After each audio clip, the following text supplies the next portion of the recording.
E nesse vídeo eu vou te contar o segredo que ninguém nunca te falou em relação à redação do vestibular UERJ.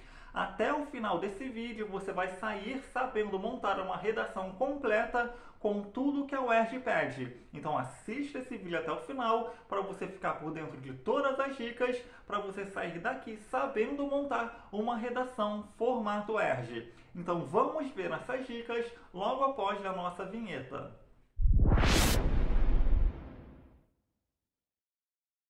Primeiro vamos ver a estrutura geral. O que toda redação deve ter, pessoal? Então, geralmente as redações têm de 4 a 5 parágrafos. E como que esses parágrafos são distribuídos? Um parágrafo para a introdução, 2 ou 3 parágrafos para o desenvolvimento e um parágrafo para a conclusão.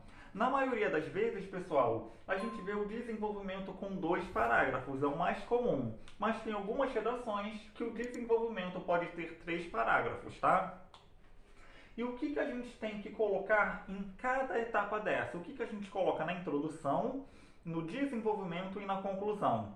Aqui eu só coloquei um resumo, porque a gente vai analisar uma redação para vocês verem como é que é uma estrutura de uma redação e como que se monta, tá? Então eu coloquei um resumo aqui para vocês. O que deve ter na introdução, pessoal? Na introdução a gente tem que ter uma contextualização. O que é contextualização? É aquilo que a gente vai falar. Então a gente já coloca logo na introdução, já deixa uma ideia do que a gente vai falar. E a gente tem que ter uma tese. O que é tese? A tese é uma resposta crítica a uma pergunta. Então a UERJ vai te dar um tema, esse tema tem um problema, e você vai ter que criar uma tese para esse problema e depois desenvolver essa tese, defender essa tese. A tese, pessoal, é muito importante na prova de redação da UERJ, porque é um dos fatores que a UERJ cobra e que a UERJ vai analisar. A UERJ vai analisar se o candidato ele sabe desenvolver uma tese, tá? Beleza? Isso tudo na introdução. No desenvolvimento, pessoal, a gente encontra a afirmação, a explicação e a exemplificação. O que é a afirmação, pessoal? Então, geralmente a gente começa o parágrafo do desenvolvimento falando uma afirmação. E depois dessa afirmação, a gente exemplifica e a gente explica essa afirmação. E aqui na explicação, pessoal, entra uma coisa muito importante e que a UERJ quer que o candidato saiba fazer, que é o argumento. Então, lá na introdução, a gente cria uma tese e agora a gente tem que defender essa tese. E a gente defende como? A gente defende argumentando. Então, é no desenvolvimento que entra o nosso argumento. E a gente vai ver daqui a pouquinho como é que a gente faz esse argumento. E na conclusão, é o último parágrafo do nosso texto, é onde a gente vai fechar o nosso texto. E a conclusão, ela pode ser um compilado das informações, ou seja, um resumo das informações, tudo que você colocou na introdução e no desenvolvimento você vai resumir na conclusão, ou então essa conclusão pode ser uma proposta de intervenção. Essa proposta de intervenção, pessoal, ela é obrigatória no Enem. O que é a proposta de intervenção? Proposta de intervenção é uma solução que você vai dar na conclusão para poder solucionar o problema do tema.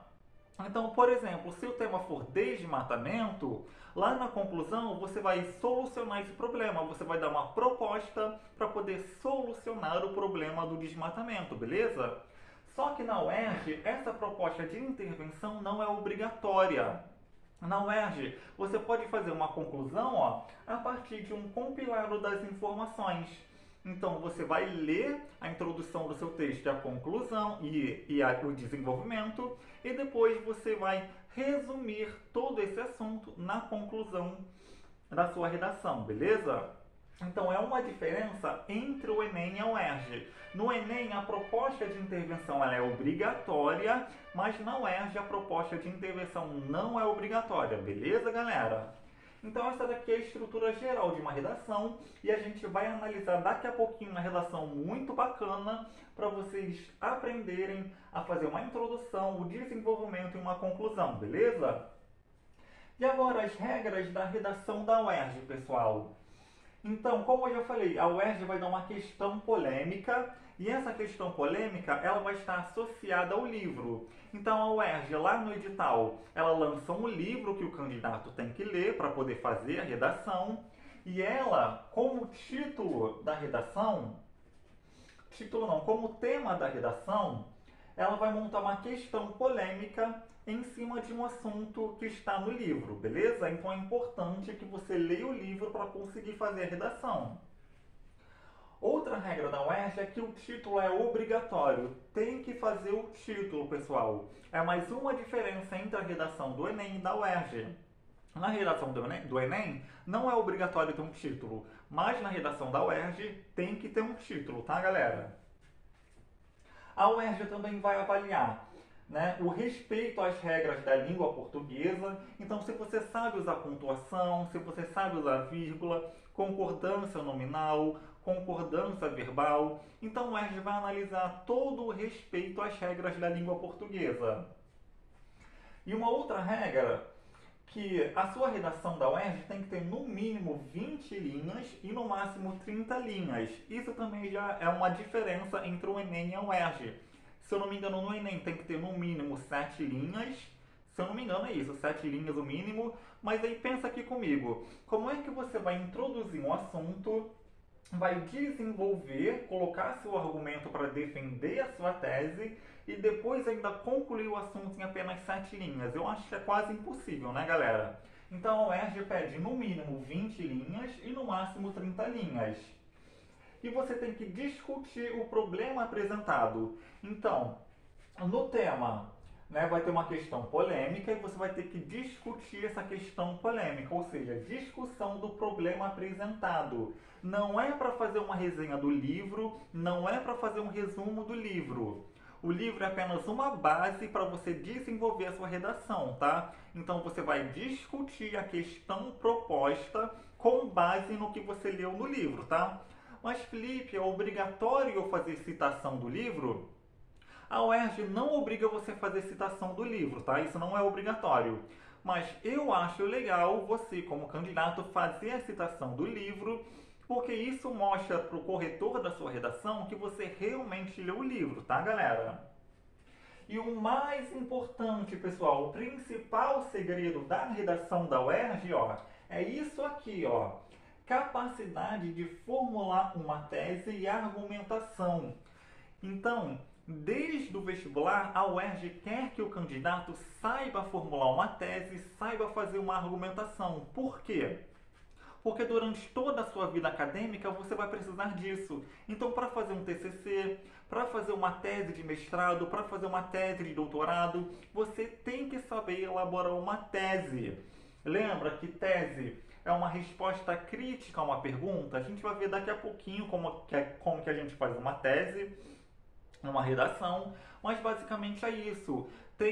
Você tem um tema, o tema que a redação, que a UERJ vai te dar na redação, e você vai ter que responder esse tema, responder essa polêmica através de uma tese. E tudo isso, pessoal, está presente na nossa vida acadêmica. Então, durante toda a nossa vida acadêmica, a gente vai desenvolver tese, a gente vai desenvolver argumentos para o nosso TCC, para o nosso mestrado, para o nosso doutorado. E é exatamente por isso que, desde o vestibular, a UERJ cobra essas duas palavras-chave.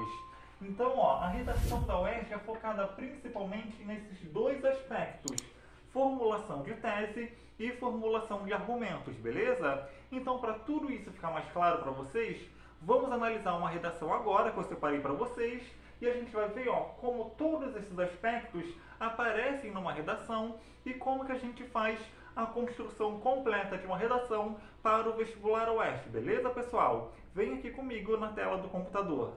E aqui, galera, agora vamos analisar um exemplo de redação para vocês entenderem como que a gente encaixa cada elemento daquele no lugar certo da redação. Então aqui vocês vão aprender o que colocar na introdução, o que colocar no desenvolvimento e o que colocar na conclusão, beleza? Então, antes de tudo, pessoal, a gente tem que ver o tema da redação. Então, a UERJ vai dar um tema. Esse tema vai ter um problema, como já falei para vocês, e vocês vão ter que dissertar sobre esse problema, beleza? Então vamos supor que o tema da redação seja esse, ó. Quais são as consequências para a democracia quando a ciência é descredibilizada na sociedade? Então, qual é o problema aqui? Então, esse tema ele está falando que quando a gente descredibiliza a ciência, a gente não acredita na ciência, isso vai gerar impactos e vai gerar consequências. Então, esse é o problema. E agora vocês vão ter que dissertar sobre essas consequências, sobre esses problemas, beleza? Basicamente é isso, tá? Então, analisando o tema, depois a gente tem que resolver a questão do título. Só que o título, eu pelo menos prefiro fazer o título no final. Então, primeiro desenvolvo a minha redação e depois eu faço um título de acordo com o que eu falei na minha redação. Como eu falei para vocês, não adianta eu criar uma redação falando sobre o desmatamento e eu colocar no meu título como fazer um bolo de cenoura. Uma coisa não tem nada a ver com a outra. Então, o título da redação, ele tem que ser coerente de acordo com o que você falou na sua redação, beleza? Então, deixem para fazer o título no final. Esse título aqui que eu botei, pessoal, é um título que eu fiz, porque se eu não me engano, essa redação aqui, ela não tinha título. Essa redação eu tirei de um site muito bacana. Eu vou deixar aqui na descrição do vídeo depois para vocês verem, que tem bastante redação para vocês analisarem. E se eu não me engano, ela não tinha título. Então eu criei esse título aqui, ó. O desgoverno que ameaça a ciência e a democracia. Então o título ele tem que ser uma coisa chamativa para chamar o leitor, para ele ficar curioso para poder ler a sua redação. E ao mesmo tempo ele tem que falar mais ou menos o que, que você vai falar na sua redação. Então, já lendo esse título, a gente vai falar que a gente tem um governo e esse governo ameaça a ciência e a democracia, beleza? Então, ele já deixa explícito o que, que a gente vai falar. E como exercício, eu vou pedir para vocês deixarem aqui nos comentários qual o título que vocês dariam para essa redação aqui. Então, vou disponibilizar esse arquivo com essa redação aqui, com esses comentários, aqui na descrição do vídeo para vocês baixarem. Vocês vão ler com mais calma essa redação. Depois vocês vão comentar aqui embaixo desse vídeo qual o título que vocês dariam para essa redação, beleza? Então não deixem de fazer esse exercício. Eu vou comentar depois no título de cada um para dar um feedback para saber se vocês estão no caminho certo, se estão criando títulos criativos, se está de acordo com o que está nessa redação, belezinha, galera? E agora vamos começar a analisar as partes da redação. Então, primeiro vamos analisar a introdução. Então, o que, que tem na introdução? Então, a introdução é esse primeiro parágrafo aqui todo. Todo esse primeiro parágrafo aqui. E aqui eu coloquei um comentário, ó, para facilitar, para poder guiar a nossa aula. Então, nessa primeira parte aqui da introdução, essas primeiras 4 linhas aqui, é a contextualização da introdução. O que, que é a contextualização? É aquilo que a gente vai falar na nossa redação. Então, já na introdução, a gente tem que deixar explícito o que, que a gente vai falar. Então, vamos analisar aqui essa introdução. Então, essa introdução fala o seguinte: uma das premissas de um governo democrático é ser transparente com seu povo. Através da ciência, a partir de estudos com dados aprofundados e comprovados, é possível exercer essa transparência, conscientizando a população das possibilidades e consequências de uma eventual descoberta. Então, aqui, ó, ele já fez uma contextualização falando mais ou menos o que, que ele vai falar ao longo da redação dele. Então, o que, que ele está falando? Aqui nessa primeira parte da introdução, ele está falando que um governo democrático é um governo transparente. E ao mesmo tempo ele fala que essa transparência ela está ligada com a ciência. Então, a ciência gera essa transparência na democracia, no governo, beleza? Então, ele já está falando que o governo, já está deixando meio que explícito, que o governo ele tem que levar em conta a ciência para ele poder ser transparente e ter a sua democracia. Então, isso já linka com o tema, ó. O tema já fala sobre as consequências quando as consequências para a democracia quando a gente não acredita na ciência. Então, ó, essa primeira parte aqui da introdução, né, que é a contextualização, tem que estar de acordo com o tema proposto da redação, beleza? Então vamos continuar. Agora ele vem para essa segunda parte aqui da introdução, que é a tese, que eu falei para vocês que é muito importante e a UERJ quer saber se vocês conseguem fazer uma tese. E o que que é uma tese? Ó, a tese é a resposta crítica à pergunta do tema. Então vamos voltar para o tema, ó, e ver o que que o tema está falando. Ó, tema: quais são as consequências para a democracia quando a ciência é descredibilizada na sociedade? Então ele está fazendo uma pergunta. Quando a gente descredibiliza a ciência, quais são as consequências? A tese vai responder isso, vai responder quais são as consequências quando a gente não acredita na ciência. Então vamos ver o que, que ele colocou aqui na tese, ó.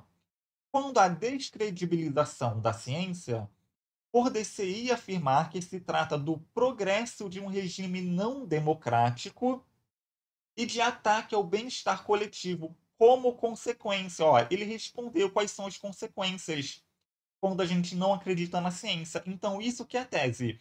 É a resposta crítica a uma pergunta que foi dada no tema, beleza? Então, aqui ele respondeu. Quais são as consequências? As consequências é que vai ser gerado um regime não democrático, um regime antidemocrático, e vai ter um ataque ao bem-estar coletivo, beleza? E o que, que ele fez aqui? Ele dividiu essa tese em duas partes. Por isso, ó, que eu pintei em vermelho e pintei em verde, porque ele dividiu em duas partes. Então, ó, na primeira parte da tese, ele falou que quando a gente não acredita na ciência, a gente tem como consequência o progresso de um regime não democrático, ou seja, não acreditou na ciência, não vai ter democracia. E na segunda parte da tese, ele fala que ocorre um ataque ao bem-estar coletivo como consequência também. Então, quando a gente descredibiliza a ciência, então a gente não vai ter democracia e, ao mesmo tempo, vai ter um ataque ao bem-estar coletivo da população. Então, ele dividiu a tese dele nesses dois assuntos, beleza? E o que, que ele fez depois? A gente vai analisar no desenvolvimento. No primeiro parágrafo do desenvolvimento, ele trabalhou a primeira parte da tese, que é essa aqui em vermelho, que é o progresso de um regime não democrático. Então, ele desenvolveu, ele argumentou no primeiro parágrafo do desenvolvimento sobre a consequência do regime não democrático. E no segundo parágrafo do desenvolvimento, ele trabalhou a segunda parte da tese, que é o ataque ao bem-estar coletivo. Então, isso daqui essa arrumação no desenvolvimento é muito boa, porque ajuda o candidato a ter uma linha de raciocínio. Então, no primeiro parágrafo, você desenvolve uma parte da tese, e no segundo parágrafo, você desenvolve outra parte da tese, beleza? Então, fechamos a introdução. Agora, vamos ver o desenvolvimento. O que, que tem no desenvolvimento? O desenvolvimento, galera, é a parte da redação em que a gente vai defender a nossa tese. Então, na introdução, a gente fez a nossa tese e agora a gente precisa defender essa tese. Então, deixa eu dar um exemplo aqui muito bacana. Vamos supor que eu estou afirmando que fulano de tal cometeu um crime. Então, estou fazendo uma afirmação. Então, a minha afirmação, a minha tese é que fulano de tal cometeu tal crime. Agora eu preciso sustentar essa minha afirmação. Como que eu sustento essa minha afirmação? Eu sustento argumentando, dando exemplos, dando prova, para eu realmente sustentar a minha tese, sustentar a minha afirmação. Então é isso que a gente faz no desenvolvimento da redação, beleza? Vamos ver como é que isso é feito. Então, aqui é o primeiro parágrafo do desenvolvimento. Então, vamos abrir esse comentário aqui. Nessas primeiras 4 linhas aqui, o que, que o autor fez? O autor fez uma afirmação. Então é importante a gente começar o parágrafo do desenvolvimento dando uma afirmação e depois a gente argumenta em cima dessa afirmação. Então vamos lá. O que, que é afirmação? Ó, é o início do parágrafo do desenvolvimento. Aqui você pode fazer citações do livro. Então você vai ter lido o livro da UERJ. E aqui, ó, é um bom lugar para fazer a citação do livro. Como eu já falei para vocês, a UERJ não obriga a fazer a citação do livro, mas eu acho bacana fazer. Isso demonstra para o avaliador que você realmente leu o livro, beleza?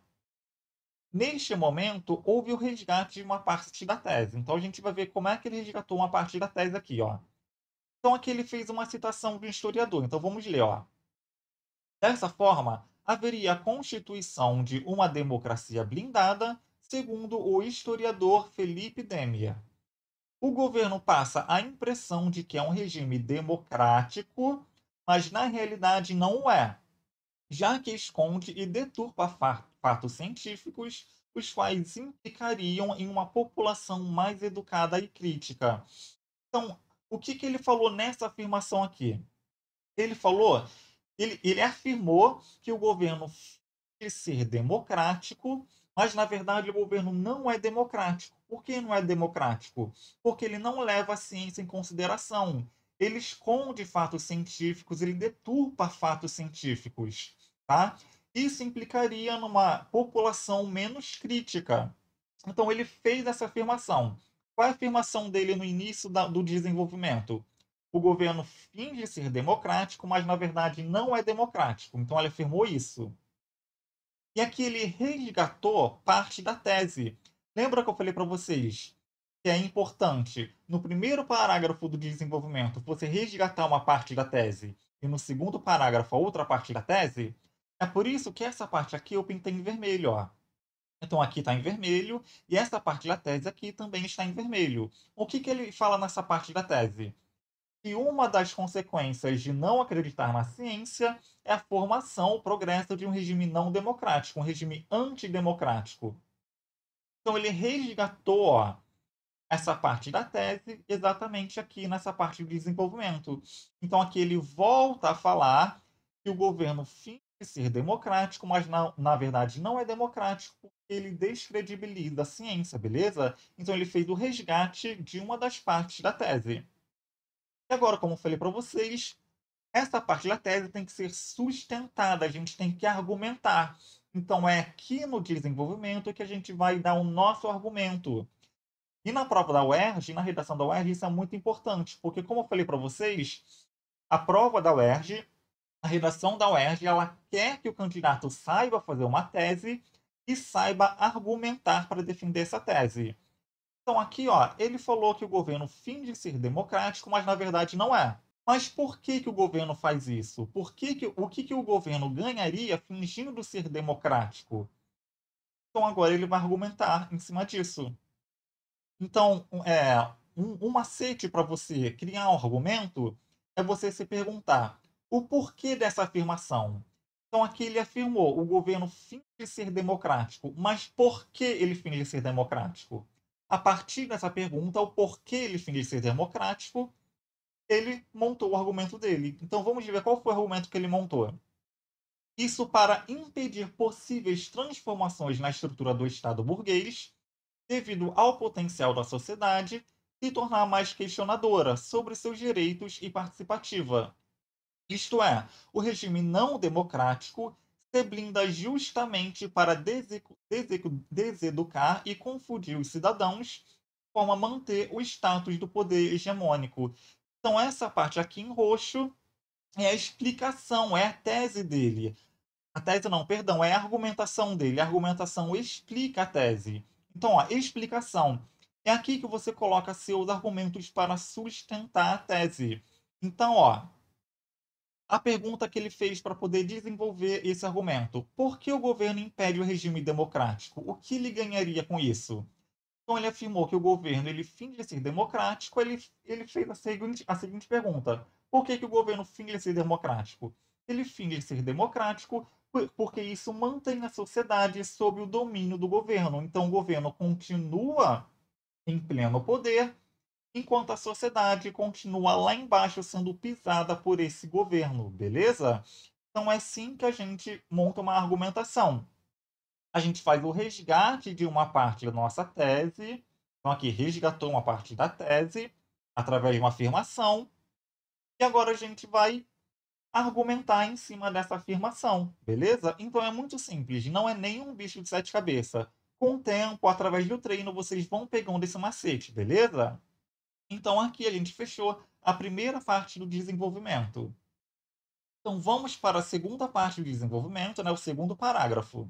Então, como eu falei para vocês, ele aqui desenvolveu, ele dividiu a tese dele em duas partes, né? A parte vermelha aqui, o regime antidemocrático, e o ataque ao bem-estar coletivo. Essa primeira parte da tese em vermelho ele já argumentou aqui no primeiro parágrafo do desenvolvimento. E agora falta defender a segunda parte da tese dele, que é o ataque ao bem-estar coletivo. E como que ele fez isso? Vamos ver isso aqui. Além disso, a descredibilização da ciência pela deseducação gera riscos ao bem-estar coletivo democrático. Então, no segundo parágrafo do desenvolvimento, ele voltou a fazer uma outra afirmação, resgatando a segunda parte da tese. A segunda parte da tese é essa daqui em verde. Então, ó, coloquei aqui em verde para vocês saberem que essa afirmação aqui ele resgatou a segunda parte da tese dele. Então, ele já começa o segundo parágrafo do desenvolvimento resgatando, relembrando a segunda parte da tese dele. Que é, além disso, a descredibilização da ciência pela deseducação gera riscos ao bem-estar coletivo democrático. Ou seja, quando a gente descredibiliza da ciência, isso gera risco para a população. E aqui, ó, ele deu um exemplo. Então, ó, deixa eu ler aqui só essa anotação para vocês, ó. Então, essa parte aqui, ó, o que, que ele fez? Uma nova afirmação através do resgate de uma parte da tese para construir o início do segundo parágrafo do desenvolvimento, que é o que eu expliquei para vocês. E aqui ele fez mais, pessoal. Aqui, ó, em marrom, ele deu um exemplo. Então, ele começou o segundo parágrafo afirmando que a descredibilização da ciência gera risco ao bem-estar coletivo. Mas o que, que geraria risco ao bem-estar coletivo? Ele deu exemplo, e o exemplo que ele deu foi o movimento anti-vacina. Então vamos ler agora. Os movimentos anti-vacinas no Brasil, durante a pandemia do Covid-19, surgiram em consonância com as teorias conspiratórias de que a vacina era ineficaz ou provocava doenças, pronunciadas pelo presidente, agentes do governo e figuras públicas. Quer dizer, mesmo especialistas e fatos científicos comprovando o contrário. Então, aqui ele deu o exemplo do movimento anti-vacina, que é um movimento que poderia gerar, gerar riscos, né, para o bem-estar coletivo. Então, ele deu como exemplo o movimento anti-vacina. E agora, ele vai explicar as consequências desse movimento anti-vacina. Então, igual eu falei para vocês, a gente vai ter que defender a nossa tese. Então, a nossa tese aqui é o quê? A nossa tese é que quando a gente não acredita na ciência, isso gera risco à população. E aí ele deu um exemplo desse risco, que é o movimento anti-vacina, e agora ele vai defender através do argumento dele o que que esse movimento, por que esse movimento anti-vacina gera risco ao bem-estar coletivo. Ele continua. Esse contexto ataca a democracia, a qual também tem como uma de suas premissas ser o governo do povo para o povo, para a preservação do bem-estar desse. A não vacinação, ó, e a dispersão dessa ideia pode culminar em um novo vírus mais resistente e em mais mortes entre cidadãos. Então ele falou que quando a gente não acredita na ciência, isso gera um mal-estar coletivo. Ele deu um exemplo falando do movimento anti-vacina, e o movimento anti-vacina poderia gerar como consequência, e ele argumentou que essa consequência seria que muita gente não ia se vacinar, esse vírus ia continuar se espalhando e poderia causar mais mortes dentro da população, beleza? E uma coisa também muito legal que ele fez aqui é que nessa parte aqui em vermelha, ele juntou as duas partes da tese. Quais são as partes da tese? Aqui em vermelho, o regime antidemocrático e o ataque ao bem-estar coletivo. E aqui em vermelho, ele juntou as duas ideias. O que, que ele colocou aqui? Esse contexto ataca a democracia, então ele falando, ó, regime não democrático, a qual também tem como uma de suas premissas ser o governo do povo, para a preservação do bem-estar desse. A não vacinação e a dispersão dessa ideia pode culminar em um vírus mais resistente e mais morte entre os cidadãos. Então, nessa parte aqui do segundo parágrafo, ele uniu as duas ideias da tese, que é a formação de regime antidemocrático e o ataque ao bem-estar coletivo da população. Então, isso é muito legal de você fazer no segundo parágrafo. No primeiro parágrafo, você defende a primeira parte da tese. No segundo parágrafo, você defende a segunda parte da tese. E também você pode fazer a associação entre as duas partes da tese, beleza? E para a gente fechar com chave de ouro, vamos ver como que esse autor aqui desenvolveu a conclusão dele. Então, primeiro vamos ler a conclusão dele. Portanto, o Ministério da Justiça e Segurança Pública criará o Plano Saúde Democrática, no qual agentes do sistema judiciário atuarão coibindo discursos de canais de comunicação e figuras públicas, os quais colocarem em risco o bem-estar da população. O Ministério das Comunicações atuará no plano, associando os veículos comunicacionais do Brasil de forma a desconfigurar e desmistificar fatos não comprovados pela ciência, educando os cidadãos com informações fidedignas. Assim, a cortina que blinda a democracia será desvelada pelo apoio à ciência. Então, nesse tipo de conclusão aqui, é aquela conclusão que eu falei para vocês, que você propõe uma proposta de intervenção, ou seja, uma proposta que vai solucionar o problema. E qual é o problema que a gente viu aqui nessa redação? O problema é que quando a ciência não é levada a sério, isso gera ataques à democracia e ataques ao bem-estar coletivo. Então, nessa conclusão aqui, ele propôs uma forma de solucionar esse problema, que no caso seria a formação de Ministério da Justiça e Segurança Pública. Eles criariam um plano de saúde democrática. Esse plano de saúde democrática iria coibir discursos de falsas informações, fake news. Então, isso seria uma forma de intervenção, uma forma de resolver o problema para que pudesse manter o bem-estar coletivo intacto e continuar mantendo a democracia. Então, esse tipo aqui de conclusão, que a gente dá um exemplo de ação, de uma proposta de intervenção, é muito cobrado no Enem. Tá? No vestibular da UERJ, isso aqui não é obrigatório. No Enem é obrigatório uma proposta de intervenção. Na redação da UERJ não é obrigatório. Ah, mas Felipe, então na prova da UERJ, na redação da UERJ, eu não posso fazer uma conclusão em cima de uma proposta de intervenção? Você até pode fazer isso, contanto que não seja uma proposta forçada. Sabe, aquela proposta de intervenção que o corretor da sua redação, ele lê e ele consegue perceber que foi uma coisa forçada. Então, se você conseguir fazer uma conclusão dessa maneira, com uma proposta de intervenção, sem ser algo forçado, ok, você pode até tirar a nota máxima com isso. Mas desde que você saiba fazer, beleza? Na UERJ, você pode fazer um outro tipo de conclusão, que é essa conclusão que eu botei logo aqui embaixo. Então, no texto que eu tirei desse autor aqui, que eu peguei da internet, lá do site, a redação dele termina aqui. Né? Então, essa redação termina com uma proposta de intervenção.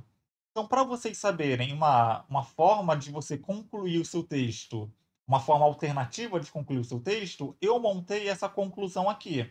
Nessa conclusão não tem uma proposta de intervenção. Essa conclusão que eu montei aqui é uma síntese de tudo do que a gente falou no desenvolvimento. Uma síntese da nossa tese e uma síntese do que a gente falou do desenvolvimento, ou seja, como se fosse um resumo. Então vamos ler como é que eu fiz? Ó, portanto, é visível o poder que o governo possui de distorcer os fatos apresentados pelos estudos científicos para conseguir manter o seu poder e seus interesses sem se preocupar com o bem-estar da sociedade. Tal influência é plantada pelos próprios políticos de forma sutil, para que os movimentos antidemocráticos e anticientíficos possam surgir na sociedade como se fossem a vontade do povo, quando, na verdade, tais movimentos foram incitados e iniciados pelo próprio poder responsável por manter e preservar a democracia. Então, nessa conclusão aqui, eu fiz um resumo de tudo que estava no desenvolvimento e na tese. O que, que a gente viu na tese? Na tese, a gente viu que quando a gente não acredita na ciência, não tem democracia, isso leva ao mal-estar coletivo, isso afeta o bem-estar coletivo. E durante todo o desenvolvimento, a gente viu que o governo ataca a democracia. Então, simplesmente eu sintetizei isso tudo. E aqui, nesse tipo de conclusão, eu falei que o próprio governo, ele estimula esses movimentos antidemocráticos e anticientíficos. Só que ele faz parecer que esses movimentos é uma vontade da população, mas na verdade não é. Isso foi iniciado pelo próprio poder dos políticos para poder manter a sociedade mais uma vez à mercê da vontade política, beleza? Então, esse tipo de conclusão aqui é uma conclusão ideal para você usar na prova de redação da UERJ, beleza? Uma conclusão que sintetiza, que resume as ideias que você colocou no seu texto. E se você gostou dessa videoaula, já deixa o seu like aqui embaixo do vídeo. Se você ainda não for inscrito no canal, se inscreve aqui no canal para você ficar por dentro de todas as dicas que eu dou sobre o vestibular UERJ, beleza, pessoal? Um abraço e até a próxima aula!